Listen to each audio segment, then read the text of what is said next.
அதிமுக என்ற கட்சியை கொஞ்சம் கொஞ்சமாக விழுங்குறாங்க.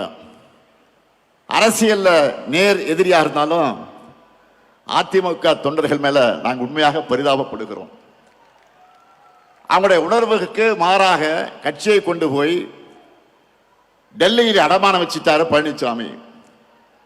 தன் சொந்த நலனுக்காக, சுயநலத்திற்காக எப்படியாவது முதலமைச்சராக ஆகணும் என்ற நப்பாசையில பழனிசாமி அடிமையாக கிடக்கிறாரு. அவரை வச்சு ஒட்டுமொத்த அதிமுகவை அழிக்கிற வேலையை பாஜக செஞ்சுக்கிட்டு இருக்கு. இப்போ கூட பீகார்ல என்ன நடக்குது நாடே பார்க்குத. பீகார் மாநிலத்தில் இதுவரை பாஜக முதலமைச்சர் இருந்ததே கிடையாது. நிதிஷ்குமார் அவர்களை முன்னிறுத்தி தேர்தலை ஜெயிச்சுட்டு இப்ப காரியம் ஆனதும் அவரை ஓரங்கட்டிட்டு பாஜக முதலமைச்சரை உள்ள கொண்டு வர போறாங்க. இதையே தான் தமிழ்நாடு ட்ரை பண்றாங்க.